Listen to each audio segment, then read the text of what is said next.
Magandang araw po. Ito po ang inyong lingkod, Pastor Dalilo Agpuon ng Liberty Baptist Tabernacle Church of Losagaray, Bulacan. Ang aking pong tatalakay ngayon ay patungkol sa tithes. Isang maselang pag-uusap patungkol sa pagbibigay at pagkakaloob ng mga kaloob sa Diyos. Madalas ay hindi natin masyado naiintindihan kung bakit na nagbibigay.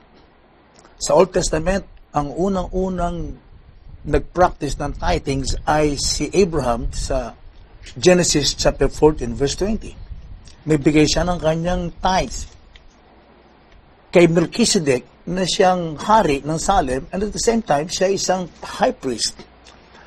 At sa panahon ni Moses ay ipinag-utos ang tithes. Sapagkat ang tithes po ay isang covenant ng mga Israelita sa Diyos patungkol sa kanilang kapatid na si Levi. Meron pong 12 tribo ang Israel. At isa doon sa tribong yun ay si Levi.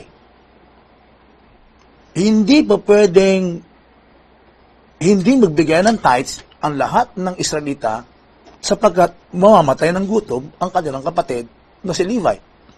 Ang sabi ng Biblia, yung 12 tribo ay meron silang pinaghati-hati ang mga inheritance, pero itong si Levi ay wala. Sabi ng Bible, ang kanyang bahagi ay ang Panginoong Jesus o ang Panginoong Diyos. His portion is the Lord forevermore. Ngayon, kapag ka ang mga Israelita ay hindi nagbigay ng kanilang ikapo, ay forsake nila ang bahay ng Diyos na pinangangasiwaan ng mga Levita. Makikita natin yan sa Nehemiah 13:10-12. Ngayon mga kapatid ko, kapag ka ang Israelita ay nagkulang o kaya ay sila ay nagkait ng kanilang ikapo, sila ay nagnanakaw ng ikapo ng Diyos. Sabi ng Bible sa Malakay 3:8, ninanakawan ninyo ko, sabi ng Panginoon. Sa ano ka namin ninanakawan? Sabi sa verse 9, ye are cursed with a curse, for ye have robbed me. Sino yung nagnakaw? Even the whole nation. Yung nation ng Israel. Ngayon, pagdating sa New Testament, hindi po tayo hindi tithes. Kasi si Abraham, wala pa yung batas, wala pa yung utos ni Moses, nag-tithes na.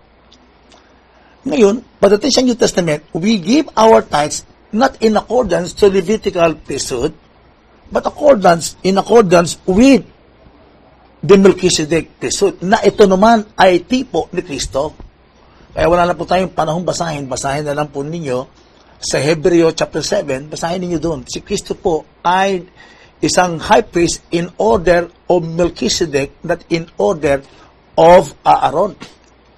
Sapagkat kung siya po ay magiging high priest sa lupa, disqualified siya sapagkat hindi naman po siya galing kay Aaron. Siya po galing sa Juda. At hindi siya po galing sa balakang ni Levi. Ngayon, ang tithings po sa New Testament ay tinuturo dapat sa pamamagitan ng mula sa pusong pagkakaloob. Hindi ito inuobliga. Sabi ng Panginoon sabi ng salita ng Diyos, sabi ni Paul, ang pagkakaloob, kahit na ito ay ibigay mo ng buo, lahat ng iyong pag-aari, sabi sa 1 Corinthians 13. Kung wala kang pag-ibig, wala kang papakinabangan. Ngayon, sabi ko naman, kung yung walang pag-ibig, nakapagbigay ng buong katawan niya, even if I give all my goods to feed the poor, if there is no love, it profit me nothing. Kung walang pag-ibig na ibigay mo lahat lalo siguro kung may pag-ibig. Ang aking pinupunto mga kapatid, ang tithes ay ibinibigay ng may pag-ibig. At kung magbibigay ka ng may pag-ibig, hindi lang tithes dapat ibigay mo. Magbigay ka pa sana ng vision, ng first fruits, magbigay ka pa sana ng faith promise mo, magbigay ka pa ng sacrificial giving mo.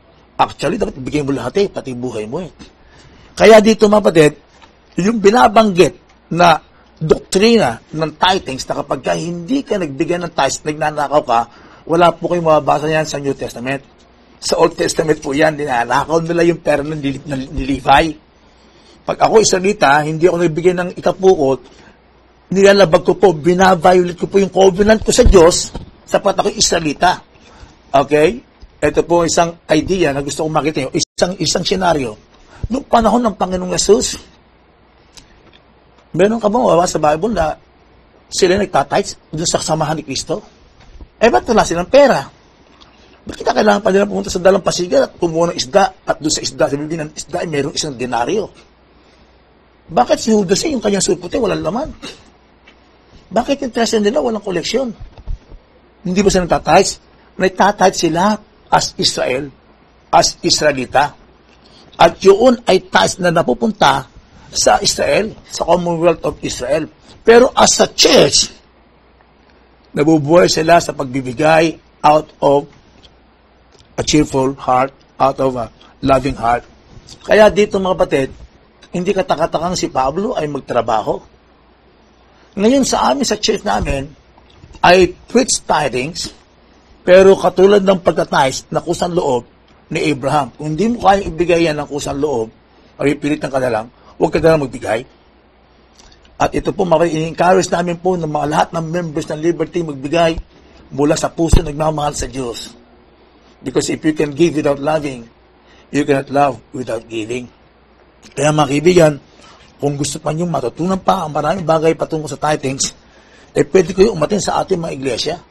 Sa Liberty Baptist Tabernacle Church, sa Jesus Christ Baptist Church sa Pulong Buhangin, sa Angat Baptist Church. At makikita ninyo na ang mga kapatiran dyan nagtatights.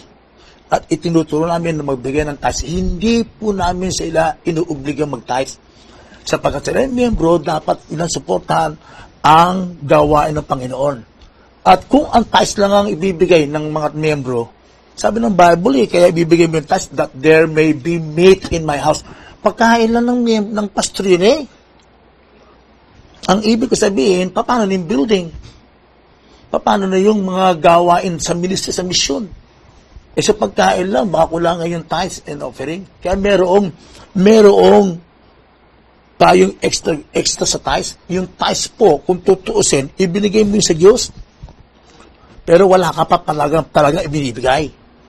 Yung ibinigay mo talaga, actually, yung covenant mo kung ikaw Israelita. Pera ng Diyos yun. Israelita ka ba? Hindi ka naman Israelita Kristiyano ka Hintil ka Diba? Ngayon, pagkat kay Kristiyano, Hintil ka, wala kang mabasa sa mga epistles ni Paul, kung doctrine ng Diyos yan, saan sa Bible makikita yan na itinuturo na dapat ka magbigay ng ikapo. Hindi naman po yung Israel ang naging church.